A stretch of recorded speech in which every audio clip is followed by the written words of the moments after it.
Okay, so shopping on markets really does come down to one phone call to agents to qualify 5 things, 5 simple questions. These don't change with what I've just talked about, whether it's a listing that's been on the market for ages or a brand newie. Some of the language can change, I guess, some of the wording, and we'll get into that, how we ask the question, but the information we're trying to gather is the same. And using this script and not answering questions in the agent's order gives you a lot more control. It means you walk away with the information you need, not just the information they want you to have. And it's the start of a really robust due diligence.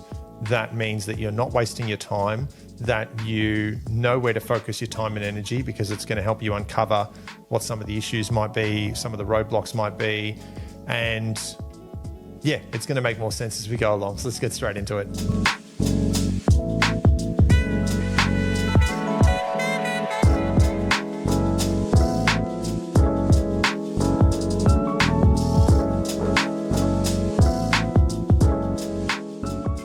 Okay, so the first one is simply, is it available? It's question number 1. It is that simple.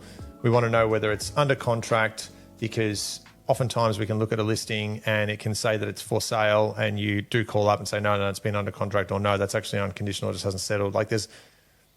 Don't trust that if it says it's available. I'm sure you've all been there, done that, and been burnt before. We all have, and even agents that I know are fiends for it, I still call and ask the question going, come on, I know your days on market aren't going to be 90. What's going on? Why is this thing? Oh, mate, there was a 2-month due diligence clause on it for this piece of developed land. Great. We all get caught out. Before I go out on a Saturday, I actually do a ring through the opens that I'm about to go to make sure it didn't go under contract the night before. That's something I really would recommend everyone do, because you don't want to be spending your energy unnecessarily. However, it comes with a caveat. If it's under contract, don't hang up, because there is a whole bunch of reasons why contracts fall over, as I'm sure we're all aware. And I can talk in another video about the pitfalls of contracts and where these things can come up and come undone, so that you can be most prepared in those scenarios. But if you want to take advantage of someone else's misfortune, that's where this information can be really helpful. So we can dig a bit deeper if it is under contract and ask, is it looking pretty solid? It might be a colloquialism in sort of some of the language we use, and a little bit casual and informal, but it can be quite disarming, and I use it by design. Is it looking like it's going to stay together? Is there an opportunity or a benefit to signing up as a backup contract?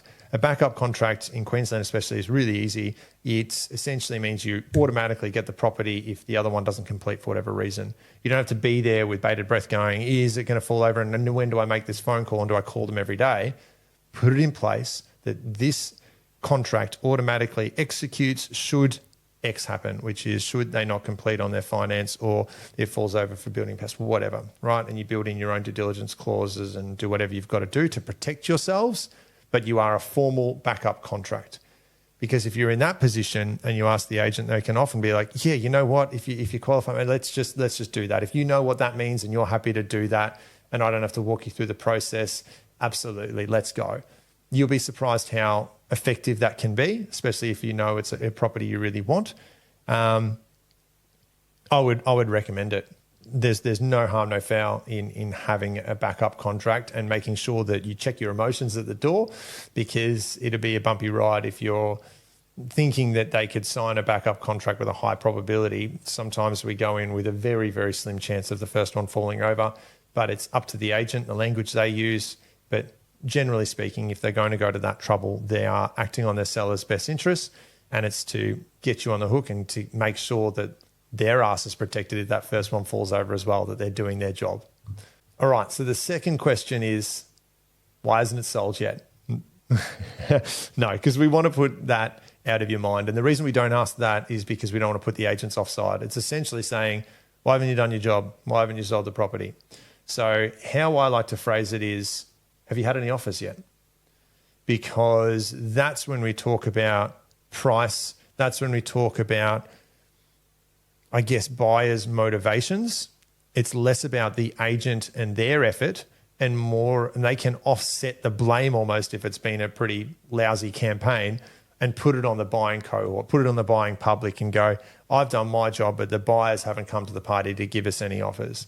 So give them that opportunity, because it does want to be a disarming conversation or an honest conversation where they can feel they can share with you the nuts and bolts of the campaign to put yourself in the best position. And this really is getting granular, but it's how we shop on markets, and it's a very proven process that we're moving through here. So if the property has had offers, then you don't have to pry to find out exactly where that is, but it can be helpful to ask the question, obviously, as a bit of a guide. Why weren't those offers successful? And just do some investigative sort of back and forth to get as much information as you can. They're not under any oath to tell you where the prices, where those contracts did land.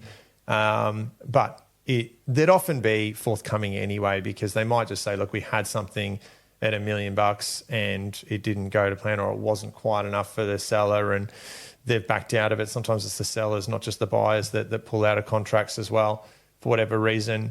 But again, the reason I don't harp on about numbers here is because they're not really worth the paper they're written on. They didn't complete for whatever reason, first of all. So it's like using for sale data when you're trying to figure out the price of a property, as opposed to sold data, which again, I'm going to use this forum to remind everyone, don't use that. They haven't sold, they haven't transacted, they're not comparables.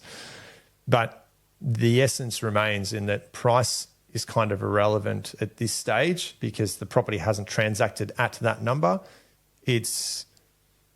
We need to also acknowledge that there's disingenuous practice. Go, man, we got them 1.5. Can you believe it? And, it didn't stay together, and they've fallen over for something else. They had to move overseas, but that's the price. Obviously, someone's seen value there. Doesn't necessarily mean that needs to be, therefore is your price guide. I'd encourage you again to do an evidence-based pricing approach, because the property is still up for grabs. It didn't transact at that number, so therefore it's free for all. That's how I definitely see it. Okay, the third question is really important, and it can get deep, but it's really to kick off things from your perspective. It can be really powerful when stuff's sat on the market for a while. What do I need to know about the property? It's a bit of a leading question, because it's then putting the onus on them and their duty of disclosure. If you ask it assertively, it carries the weight of you knowing that they're duty bound to tell you if there's anything you need to know about the property, in that there is a tenant that's been hanging around, or there is something that's not approved and it scared a few buyers off, or it did just recently flood and they've had to wait for it to dry out to then market it again. Like, there are some things that are macro factors that aren't necessarily poking the finger at them and putting them offside. Remember, we want to keep these agents on side. So be careful how you ask it and the follow-up questions, but you are on a fact-finding mission, and that's important for you, your best interest, to mitigate your risk and to protect your best interests. Okay, so this one's deliberately ambiguous, and you're going to learn why. But the question is, are your sellers good to go? In those words. And the reason why is because it means two things. And it means that they're good to go. Are they in the box? Is the price right? Like, are they once they get their number, are they willing to sell and meet the market, or are they still a little high or sky high or unrealistic? And do they need a bit more education? It's perhaps a question that I can ask, I guess, with relationships that I've built with these agents, because they know what I mean. When I say, are they good to go? Are they an educated seller, in other words? The other thing is that good to go means that they found the next thing. Do they have a roof over their head planned? Are they already moved out? Is this thing just staged and they're ready to exit out of it? Or are they still having to figure out those nuts and bolts? Because if you find out that a seller isn't good to go on either of those fronts, then it puts a lot of friction back onto you, and it might tell you why perhaps it hasn't sold. Because even if you give them a great number, if they don't have the motivation, if they don't have a plan, then they're very unlikely to sign and put themselves in an uncomfortable position where they could be homeless or they could be displaced. Be careful about the way that that's answered, and some of the things you might learn in that might be a really good clue into why these things have been on the market. But again, you're asking the same questions even if it's straight away. Are they good to go? Probably has that first meaning that I talked about if it's a brand new listing. Are they realistic from the get-go, or is there 2 weeks worth of open homes and VIPs and feedback before we can actually meet the market and they're going to be open to a realistic offer? So that's something to be aware of. And I really do think it's a powerful, important question in those 5 that I ask in that first phone call. Okay, the last one is actually the same as before, same as number 4, which is, when can I see the property? Not the same question, but it's the same double entendre, all right? It has the same ambiguity. I haven't said, I look forward to seeing it on Saturday.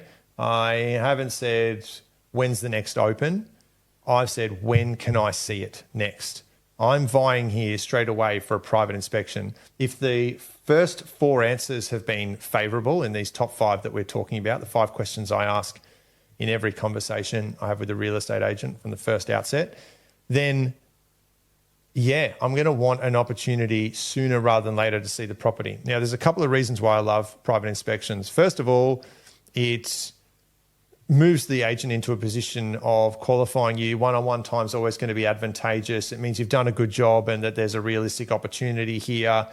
Then they're not going to waste their time if that first 4, their seller's not realistic, the house isn't presentable, which means they're not really motivated, then they're not going to open it up for a private inspection for you. So it's kind of answered its own question. But the cool thing is, if we get to the pointy end and we're asking for a private inspection, it does something else, which is really powerful as well. You go stealth mode.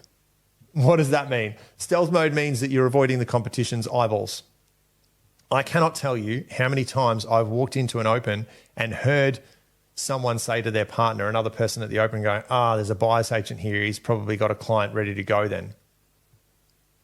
I don't want to be there on a Saturday if I can avoid it. I love private inspections because the idea is they get to a Saturday and they rock up at an open and go, I'm sorry, this has actually just gone under contract. We're now looking at backup offers because a buyer's agent was here 2 days ago and put it under contract for their client. Boom. That's where I want to be. That's what I want to do. That's my bread and butter. So I'd encourage you guys to do exactly the same thing. Use the power of assertion. Use the power of being confident and being, I guess, informed, right? We're informed, Mr. Selling Agent, we've done this before, we've been down this path before, so we're really qualified, we're really ready to go. If this ticks all the boxes that we've just talked about, we'll make an offer that day. Brilliant. Okay, cool. Well, how about tomorrow? All right? It will instill action. And that's the name of the game with this 5th question is, when can I see it?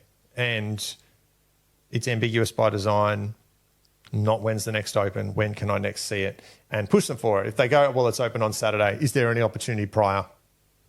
Wow, these guys are keen. So feel free to use that. That's 5.1, right? When can I see it? Well, it's open on Saturday. Can I see it prior? Question 5.1. So again, the energy through these 5 and the way that you're asking these questions to keep the agent on side, and you've got a notepad there so you don't have to ask things twice. Like, removing friction is really important here as well. So make sure that you're in a position where you can listen, learn, get as much information as you need. So when you're off that phone call, you have a list of qualifications on that property and it's a big green tick or there's a few red flags there. And that, in essence, is how we shop on markets. Comes down to 5 simple questions in one phone call. Okay, so there's another piece of advice I want to give you when shopping on markets in this forum, and that is to play devil's advocate.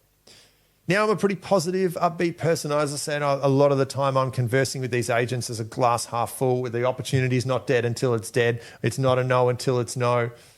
But with this, your job pivots really quickly as a buyer from when you get the answers to these 5 questions that we've just talked about on that one phone call to then go, how can I qualify this property out? How can I remove it from my shortlist? You only want stuff on your shortlist with your limited time and energy and resource as a buyer doing it by themselves because you haven't put a buyer's agent in the middle. Shameless self-promotion. Because your energy needs to go into only the best opportunities. because we want to go deep on the right ones for you and make sure we know everything about it. The sooner we know that there's a red flag that's going to be a deal breaker, that's going to be a showstopper, and isn't just a speed bump and something we can work around, the better, because we want it off our radar. We don't want to see it keep coming up on realestate.com. I wish there was actually a button for people's sanity that if you've seen a property and you've qualified it out, that you can tick a box to say, I don't want to see this one again.